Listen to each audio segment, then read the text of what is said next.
Welcome to the Gay Buddhist Forum, where teachers from all schools of Buddhism offer their perspectives on the Dharma and its application in modern times, especially for LGBTQI audiences. These talks are offered freely to the world and made possible by appreciative listeners. If you would like to support our efforts to share the Dharma with underserved audiences, please visit gaybuddhist.org.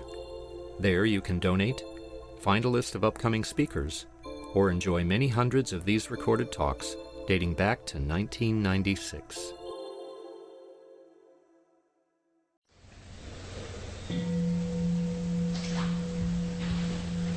Welcome back. I was waiting, I think there's still one person.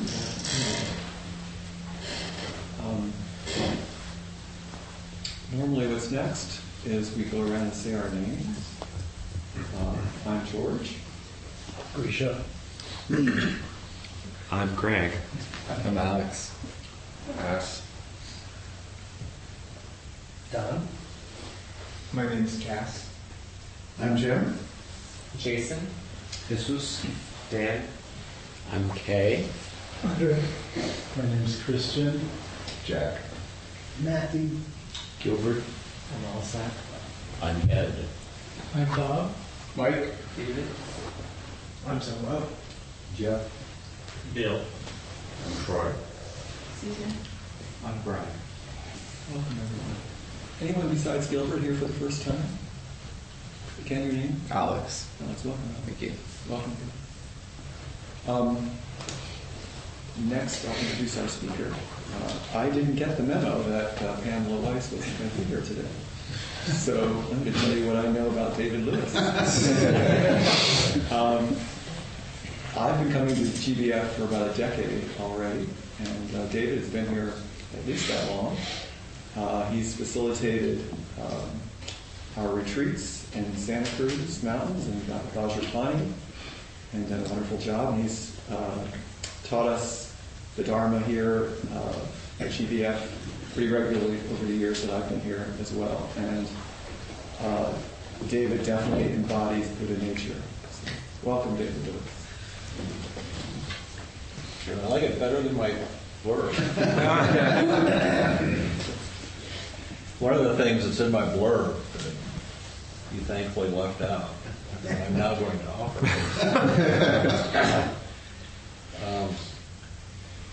In writing, it says, and it's true, but I've been practicing for 50 years. As of this year or next year is my 50th anniversary of my first retreat, which I did as a teenager. And I always felt kind of uncomfortable about having that in my Dharma bio because it just didn't, I feel like, well, if I'd really been practicing for 50 years, surely I'd be enlightened by now. And I'm clearly not. So I thought that, there's something not quite authentic about that. And then I heard, I read someplace that a student of U Thich Nhat, the Burmese meditation master, currently living Burmese meditation master, a student bragged to him, he says, I've been practicing for 40 years. And U Thich Nhat, without missing a beat, said, well, he says, maybe you did your first retreat 40 years ago, but how much time have you actually been mindful between then and now? Not very much. At least in my case. So, I hope you're not too disappointed that you're not getting Pam this morning. Jeff? I really want to thank you for stepping up on your short notice. I did send out a little update on the listserv, but sorry you didn't get it. Thank you for inviting me. I was going to come anyway this morning because I really love Pam Weiss. She gives a wonderful talk. She's a much better speaker than I am. Oh, come on. Hopefully she'll get rescheduled, and hopefully she's well. So I've got a question to put out, and you don't have to respond to it, but just kind of file it away. I think I might have asked this before. It's just, I'm always curious about it, and that is, which part of Sangha do you prefer? The sit or the talk? The talk or the sit? There's not a right or wrong answer to that. In fact, it could change week to week. But just kind of, for now, like what your preference is. It might make sense why I ask that question later on in the talk.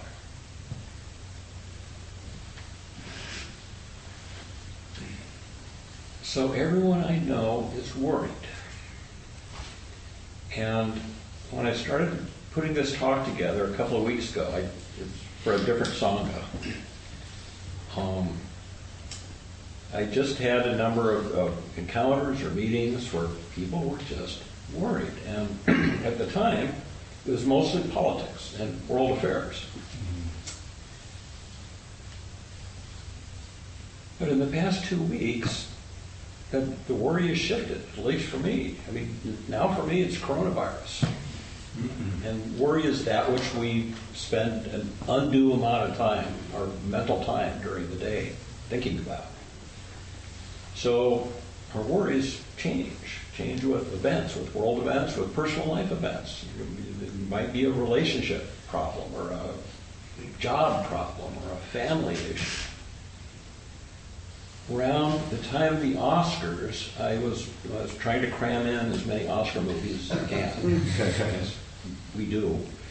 And I finally saw The Joker, which is a very dark movie about a mentally ill man. But the very first line of the movie, I don't know if any of you saw it, the very first line of the movie was, "Is it just me or is it getting crazier out there?" Pretty powerful first line for our times. So the world's unreliable.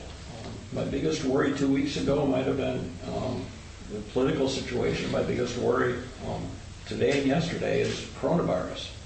I have AIDS. That is my 30-year biggest worry. But that's why I'm worried about coronavirus, because if I get coronavirus, chances are I'm in that category of people that isn't going to survive. So I may be a little bit more preoccupied than you are about it. But whether your biggest worry, another question is, what's your biggest worry today? Just file that away. Let it bubble up for a minute, because I'm sure it does a dozen times a day. It bubbles up anyway. The Buddha's teaching directly addresses how to deal with our worries, otherwise known as dukkha.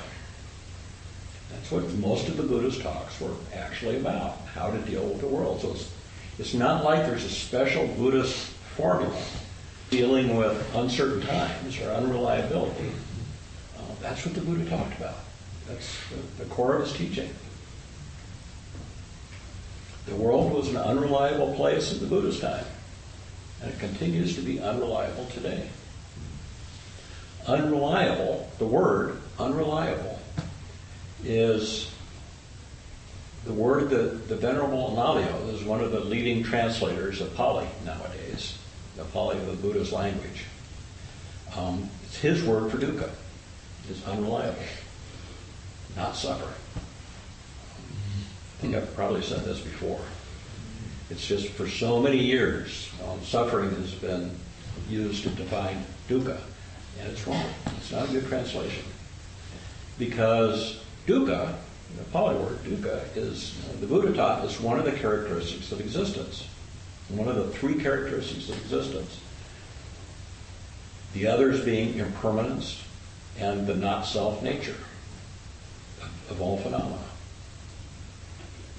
Unreliability, impermanence, and not-self nature. These are incorporated into every aspect of life. If you're a human being, you embody these characteristics. The world is unreliable. Doesn't necessarily entail suffering. Suffering is not a characteristic of existence. Or as we sometimes say in this tradition, pain is inevitable, suffering is optional.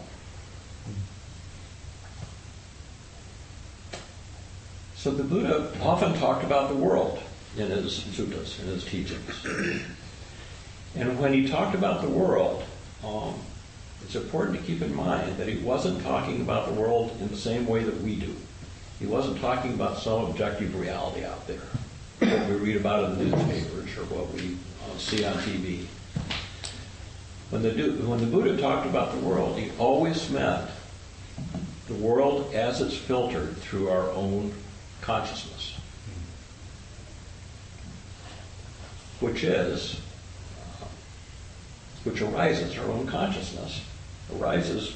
Well, one of the words for that is sanghas in Pali. Sanghas are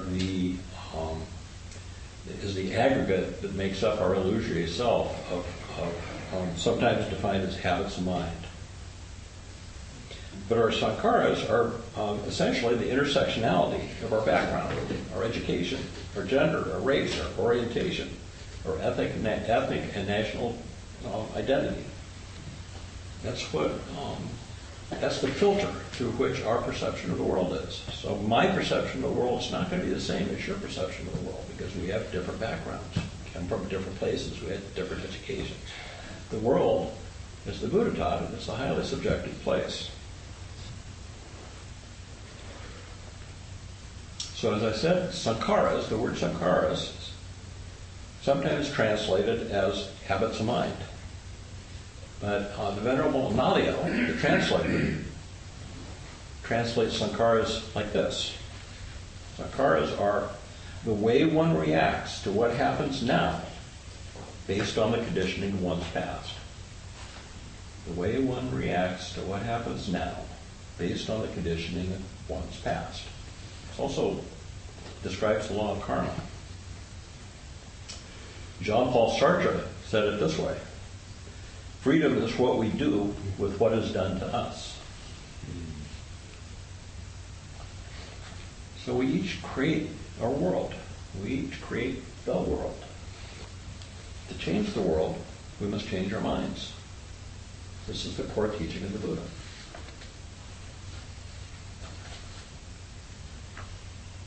The mean, be the change you want to be, or be the change you want to see, is a very Buddhist idea. U Tejaniya, the Burmese teacher, said it this way: life is a reflection of the quality of mind. If you really understand the mind, you will understand the world. It's just a direct reflection of the Buddha's teaching.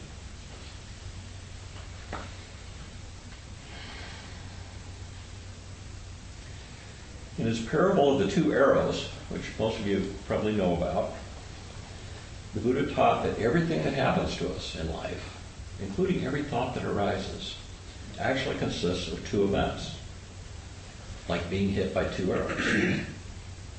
The first event is what happens: a divorce, a new job, a diagnosis, a loss, coronavirus. The second event, the second arrow, is how we respond to that. How we respond to the first arrow. The Buddha pointed out over and over again in his teaching that most of our suffering usually comes from the second arrow, not the first arrow.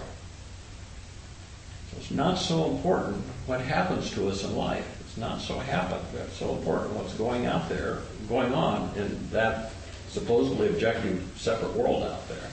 What's important is how we respond to it.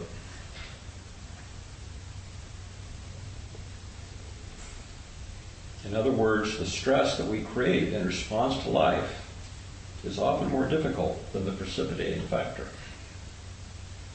The second arrow does more damage than the first. So I've been kind of percolating with that, worrying about coronavirus the last couple of days.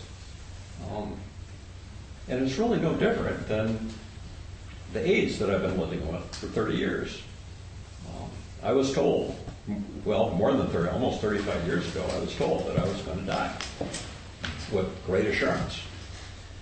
And so that diagnosis is hung over my head for over 30 years.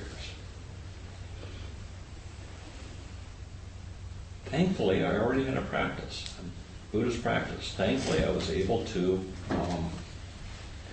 practice with that, meaning just realize that those are just thoughts. That somebody telling me I'm going to die isn't necessarily true. So, same thing true with the coronavirus. I don't know what's going to happen. I don't know whether it's going to turn into a pandemic. I hope not. If it doesn't turn into a pandemic, I've already wasted a good deal of time worrying about it. So it's good news that most of our suffering comes from the second arrow than the first arrow, because that's something we can control. That's something we can change. That's something we can work with in our practice. We can respond to the world. We can choose to respond to the world in a more compassionate, more heartfelt, and less reactive way. A proper response, something that Pam Weiss talks about quite a lot, is the opposite of reactivity. And reactivity that's how we generally respond to the world. There's a possibility for peace and happiness, no matter what's going on in the world. Peace is available every moment of the day, no matter what's going on in your life.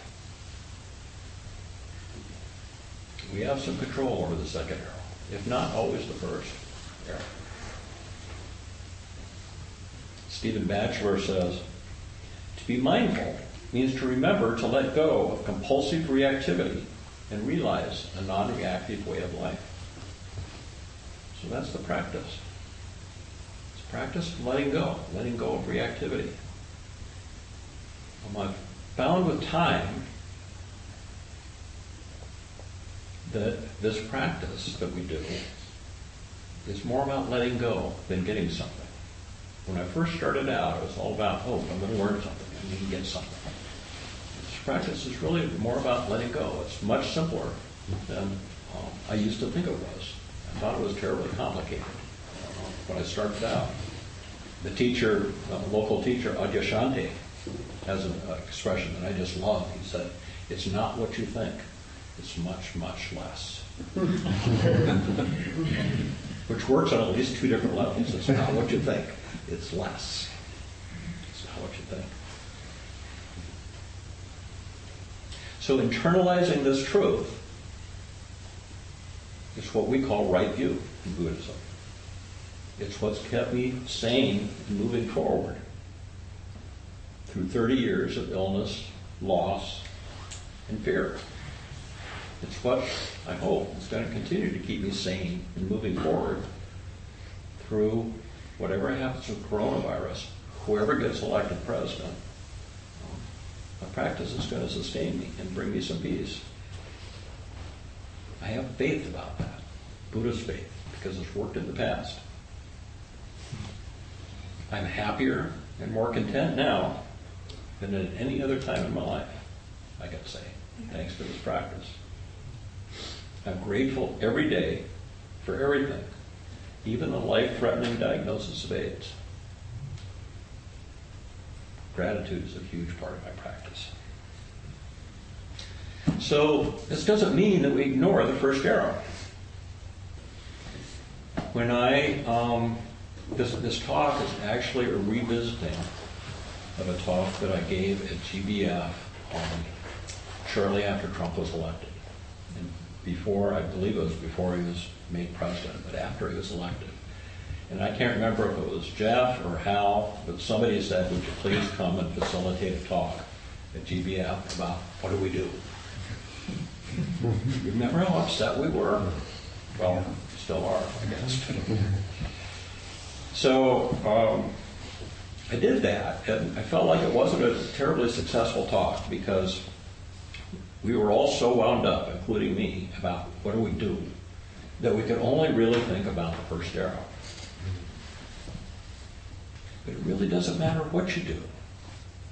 I've been reflecting on this now for 3 years. It doesn't really matter what you do. In hard times, in a crisis, in unreliable times that we live in, it doesn't matter whether you're an activist, you might choose to be, a teacher, an artist, get involved in politics, or a caregiver. All those things are needed. We were talking about Angels in America before sanghas, the play, and one of the play Angels in America was one of the most powerful change makers at the height of the AIDS epidemic. It was a piece of theater. And it became allied with activism, and it changed politics. So the arts are just as important as everything else. In any case, it doesn't matter what you choose to do about working with the first arrows of life, as long as you have a certain amount of grounding and serenity to keep yourself sane. I saw a lot of people, when I was involved with ACT UP during the height of the AIDS epidemic, burn out badly because they weren't taking care of themselves. They were just angry. They didn't have any kind of spiritual grounding.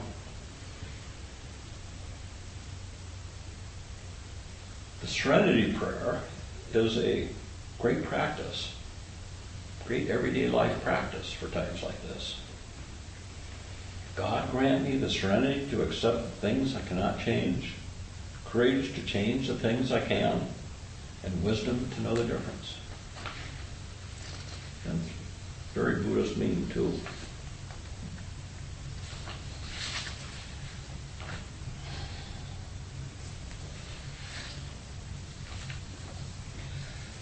Sometimes life feels like sailing across rough seas without a rudder. That's the unreliability factor of life, the dukkha. It's tumultuous, it's scary, and we don't know where we'll land, even whether we're going to survive another day. We don't know. But just underneath those turbulent seas, just underneath the surface water, it's tranquil, it's quiet. Deep beneath the surface of the sea is a profound peacefulness. I don't know if you've gone swimming in the ocean, maybe hopefully in some tropical place where you dive down. There's just this wonderful quiet about it, magical. The mind is like that. The mind is rough on the surface. There's a lot of turbulence. You might have noticed in your meditation this morning. Lots going on. But we can drop into that deep peace at any time. If we just learn how to do it, we can drop in to tranquility. That's what the Buddha taught. It's always available to us. It just takes a little practice. Mostly by doing less, by stepping back. Dharma practice is about dropping into the peace, no matter what's going on.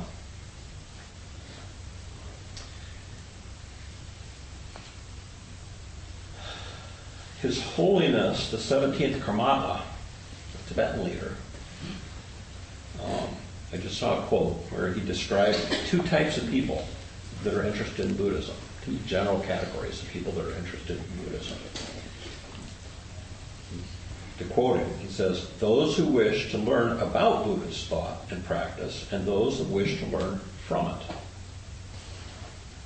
The first is intellectual. The second is intuitive or experiential.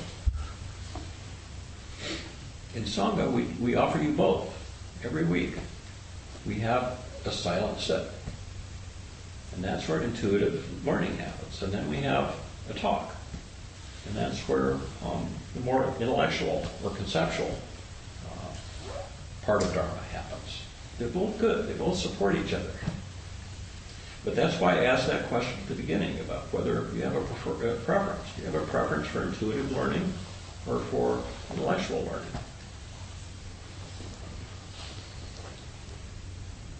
It's the way we were trained to learn in the West, intellectually. And that's what I did for the vast majority of the 50 years that I can say I've been practicing. I've been mostly kind of studying and learning Buddhism. I got a degree, I read a lot of books, I went on retreats, I listened to Dharma talks. It wasn't wasted time.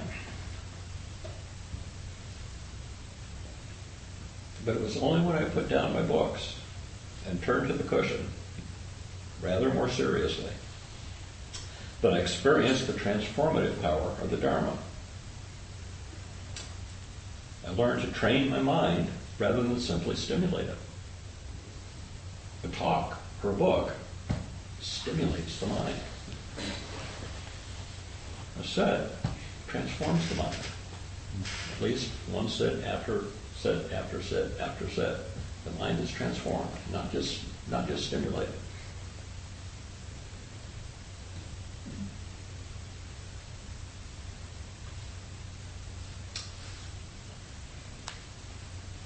I have a really good poem that I forgot to bring this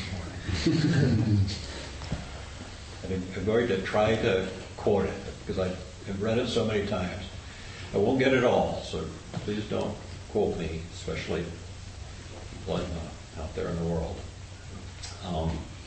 It's by Wan Li, who's a medieval Chinese mountain poet. And the poem goes something like this. Medieval Chinese being like around the year 1000. Wan Li says, don't read books. Don't chant poems. Reading books just make your eyes pop out. Chanting poems simply annoys people. You'll turn into a haggard old man, and even if you don't turn into a haggard old man, you'll just bother people. It's much better to sit and watch the beam of sunlight move across the doorway. Make a cup of tea. And when you're tired, go to bed. This is the way Zen Master Dogen addressed this topic.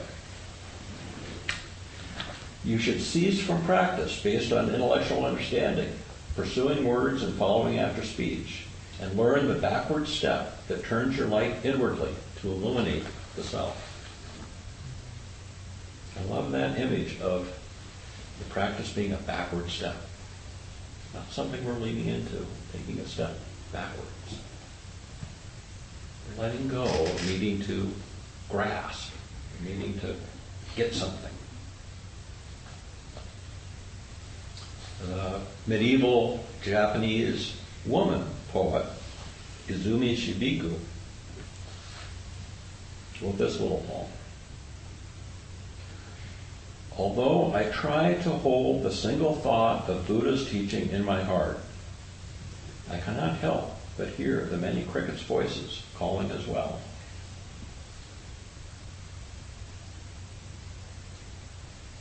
So sometimes when the big picture is overwhelming and disheartening, as the news is nowadays, it helps to focus on the smaller things in our world. The Chinese mountain poets and the medieval Zen poets who were influenced by them were masters of this. Like us, they lived in turbulent times. They found respite in nature and in a peaceful mind. I really love the Chinese mountain poets. That's what I often read when I go to sleep at night. I figure it's good for my dreams. Read some Chinese Chan mountain poetry. But it was only recently that I read some of the background of the mountain poets. They're very peaceful, like this poem by Shibiku, that very often they were hiding out in the mountains from warlords.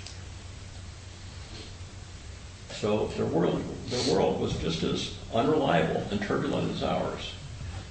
But what do we remember about them today? This beautiful poetry and artwork that came out of it, Zen artwork, for instance.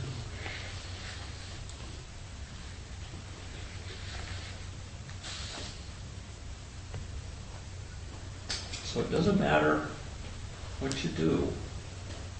Well, it does matter what you do about the first arrow. But what matters more from a Buddhist perspective is the second arrow, how we take care of ourselves. Even the Japanese samurai, warriors, who I once referred to, or heard referred to as homosexual sociopaths. Warriors were meditators. So, and I kind of assume that the meditation they did was probably a concentration meditation, like it's the same sort of meditation that nowadays we teach to Olympic elite athletes to center and ground themselves before some event, because they'll do it better if they meditate. So no matter what you do, no matter what your occupation, or how you choose to respond to the world, it's better with meditation. And with meditation, it gets better. More so than just simply intellectually following, studying Buddhism. Change your mind rather than just stimulate it. So I left a whole lot of, I hope, some time for conversation, but I want to end with one final quote, which I often end with, and it may be familiar to you. This quote is a version of the Buddha's last words, and they are carved or written in Zen temples on the hot, which is a big wooden block that calls people to meditation. And the Buddha's words were, "May I respectfully remind you, great is the matter of birth and death. All is impermanent, quickly passing. Be awake each moment. Don't waste this life."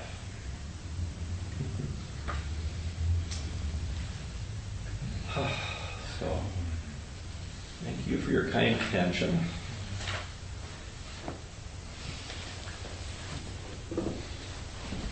That was so lovely. You know, this is off topic, but the bow is one of the things Buddhists have to offer the world right now. I suggest we go out and spread it, share it. So what do you think? Questions, comments, reflections, please? Thank you so much for the talk. Working with the two arrows, which that's part of my practice for a couple of years, and recognizing the second arrow being the one that causes more suffering.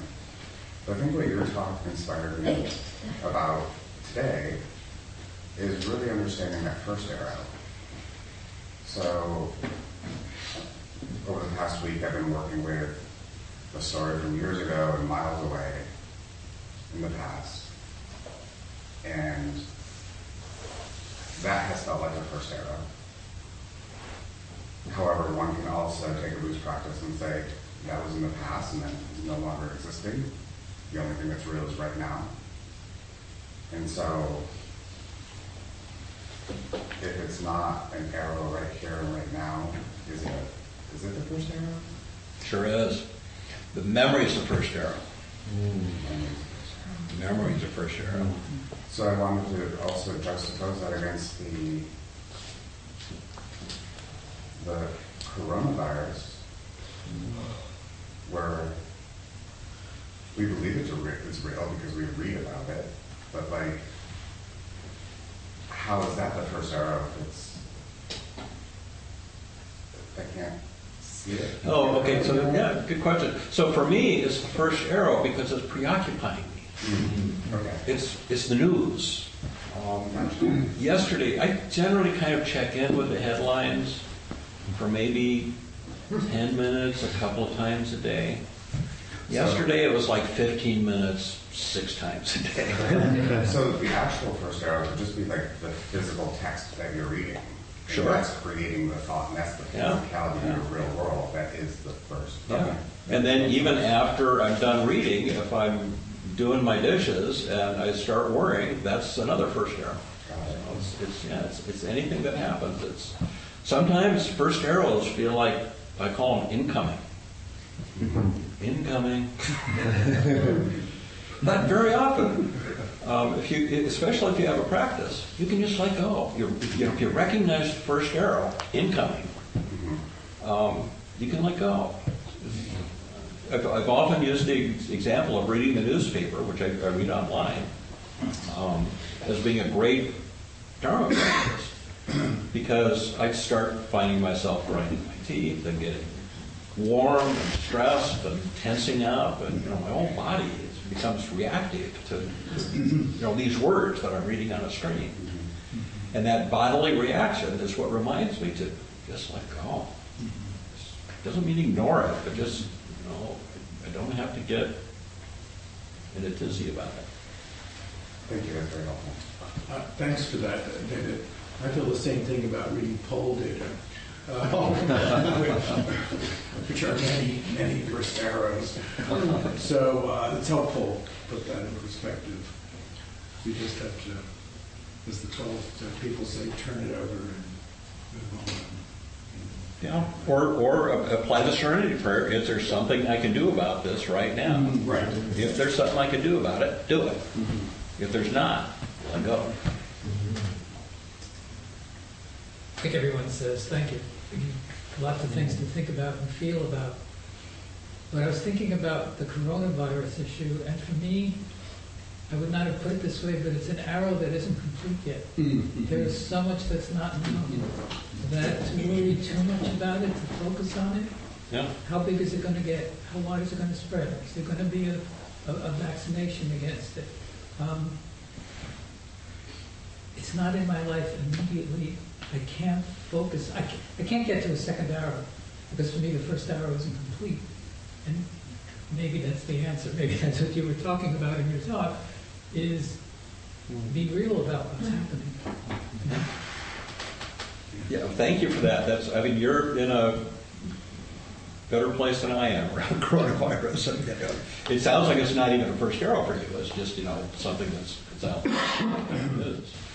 But when the Buddha talked about the first arrow, the example he used most often for the heavenly messengers of old age, illness, and death. Those are the three things that human beings tend to dwell on the most often.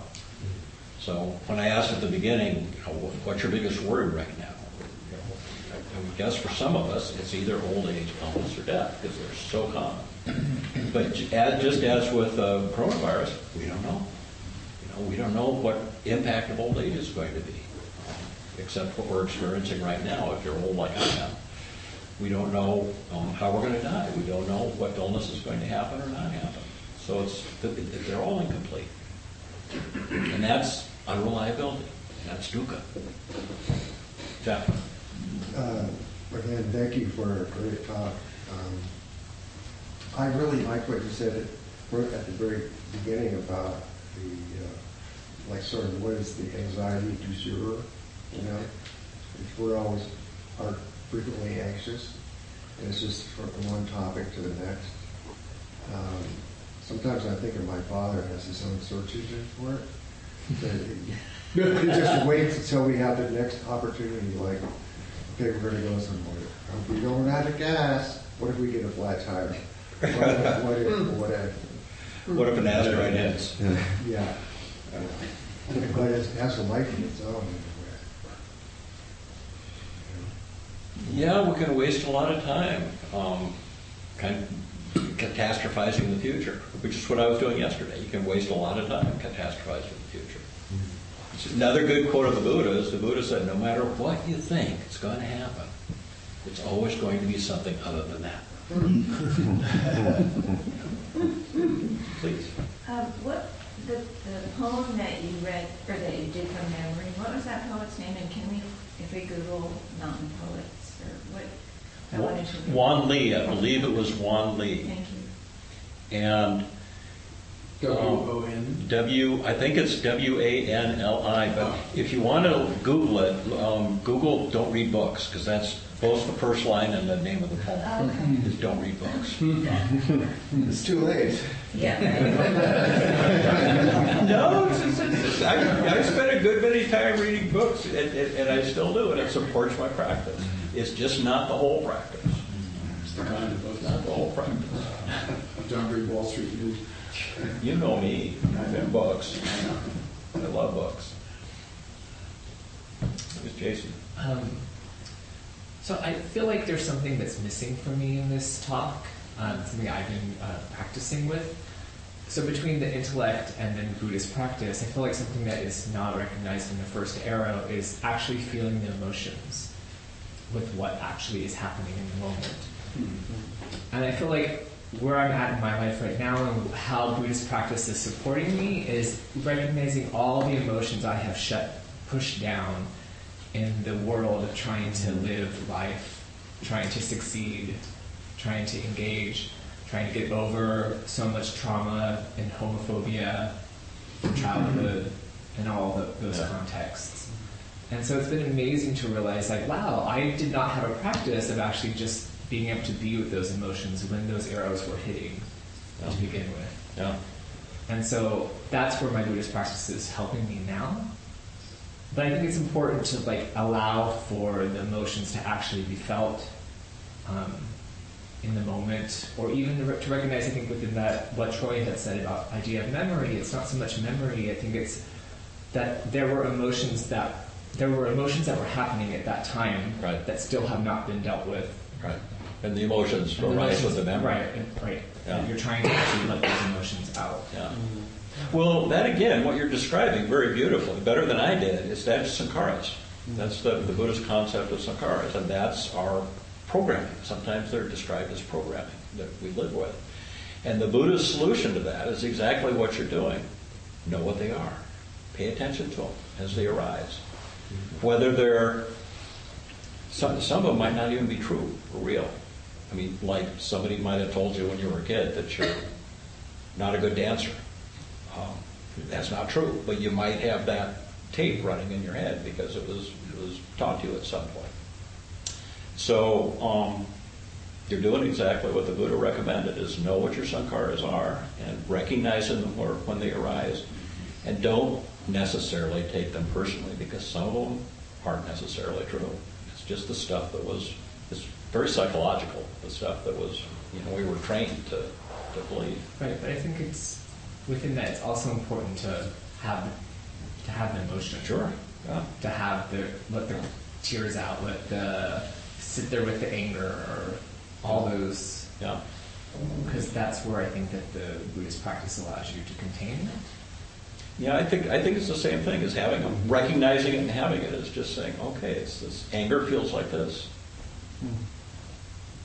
or joy feels like this. Emotions we're not so good at them in the West, are we? Well, and also as men. And men, yeah. Yeah, thank you for that. That's interesting. I'm sorry. Well, just as a follow-up, it seems to me like what Jason is saying is, after that first arrow, is actually engaging in an active inquiry to be with it rather than to our habitual response. Right. That's just however worry or anxiety shows up for us, and then it just runs and runs. Yeah.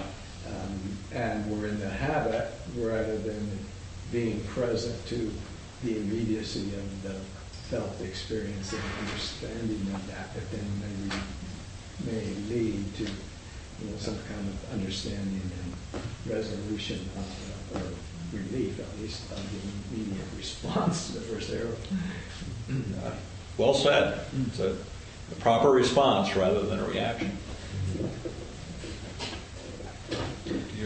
Yeah, I was just reacting to what Justin was saying, because when I started this practice this morning, the first thing the first 5 minutes or something, there were tears coming. And I have it happens to me frequently when I do yoga or these practices, and I was thinking about it. I had to, and then I stopped myself. Yeah. But for me, that's... Do you have a sense of what that is? No, it's something that my body needs to release. I don't want to find out I'm not worried about the why. Yeah. I just know that it's something I have to go out, and that's my body. But that's what I can connect my emotion with the practice. Yeah. Sometimes when that happens with me, it's just relief. Yeah. Like, I can be quiet now. I don't have that hamster wheel doesn't have to spin 90 miles a minute. But sometimes, as you said, it's something that needs experiencing. Thank you for that.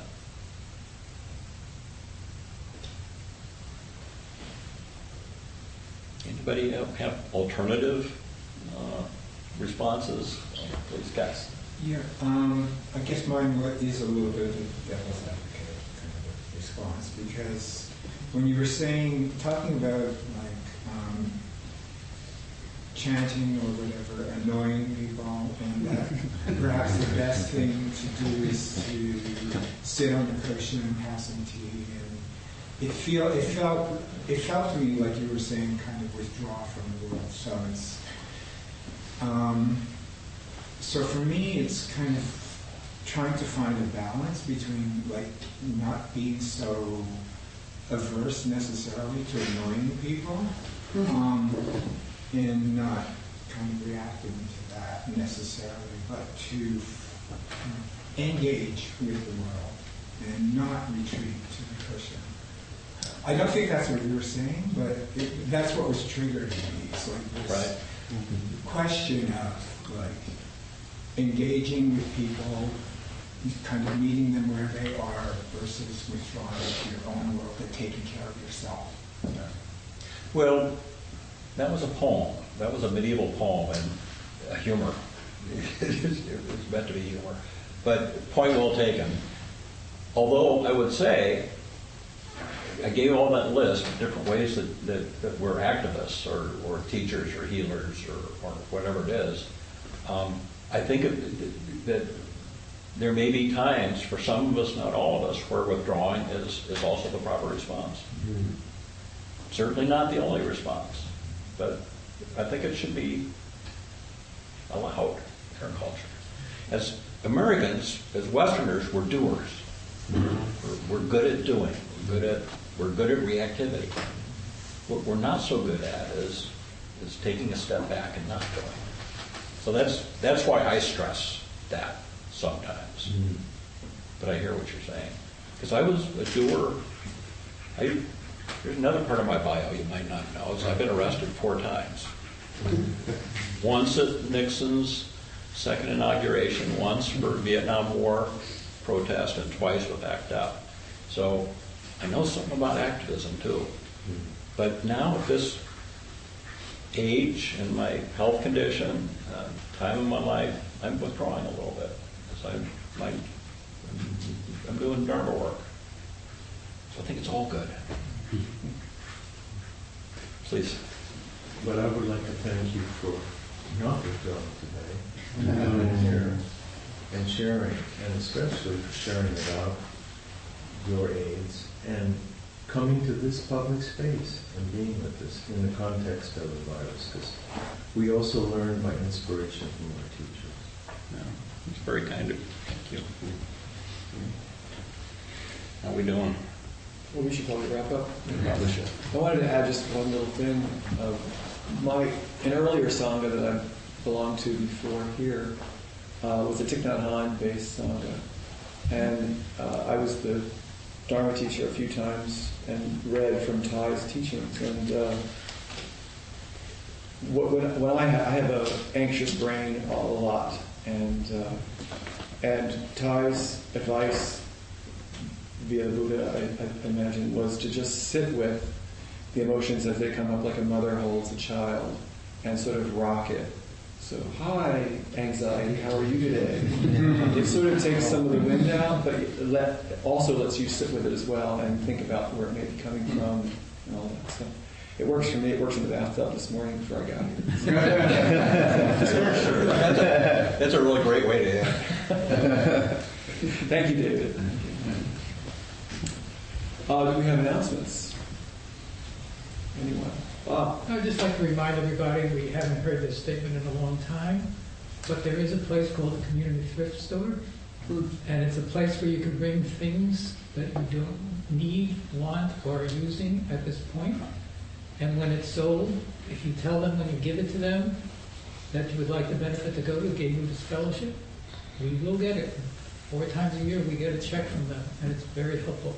And it's a simple way to give more than just in the Dharma bowl. So thank you. I'm Grisha, and 2 things. One is we get requests constantly, monthly, for gay Buddhists in prison who want to have a pen pal. So if you're interested in doing that service, let me know. And it's done through the San Francisco Zen Center, and you have to have an alias name, and it goes all the packages are sent through the Zen Center, so it's very anonymous, or safe, whatever. And then personally, I just have a stack out there on the table of Buddha doodles, which is artists' cute drawings of Buddha and an elephant, or a monk and elephant, and from a tarot calendar. Help yourself, find your birthday. It's kind of cute. Anyone else?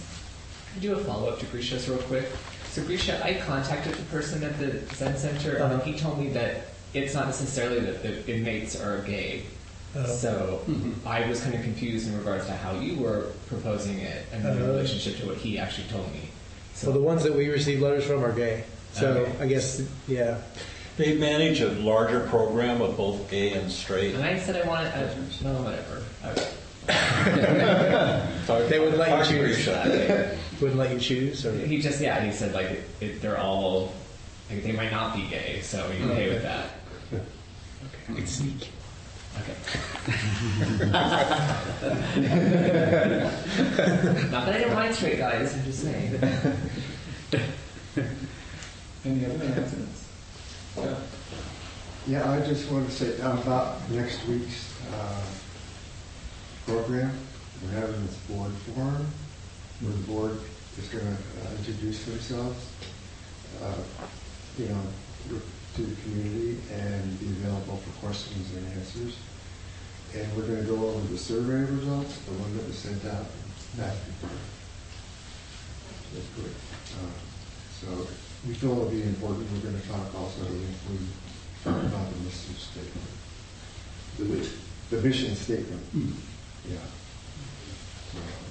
Thank you for doing that.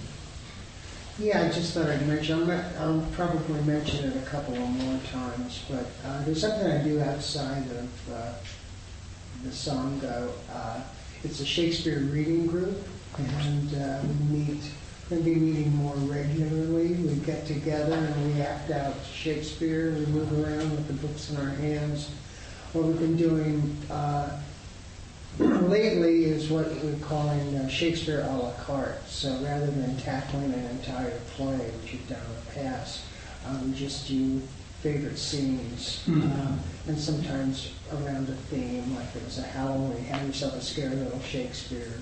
And we just had a Shakespeare Valentine earlier this month. So if any of you are interested in that kind of nonsense and want to experience the Zen of Shakespeare, let me know and I'll put you on the list. Anyone else? Do we have a host? Yes. I'm your host. There's water for tea. I'll be coming around with a Donna Bowl. Suggested donation is $10 to $20 to help pay for the space that we rent here and our Larkin Street dinners once a month and outreach to prisoners, or newsletters, and all of that. There are people that sometimes meet at the door at 12:30 to go out to lunch. There are grapefruits out there that I picked myself. They're organic and from Palm Springs. Help yourself. And oranges and tangerines, also organic from a garden client of mine. Please help yourself. And some almonds, California almonds, also organic. I bought it one day. I bought it at the farmer's market. My neighborhood farmer's market. Please help yourself to all of that. Anything else I forgot? Let's gather in a circle for dedication of prayer.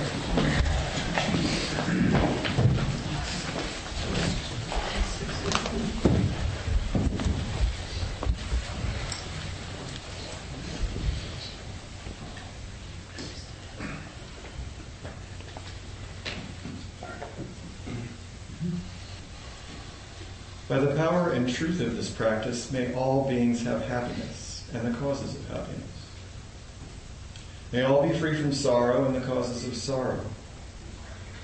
May all never be separated from the sacred happiness which is without sorrow.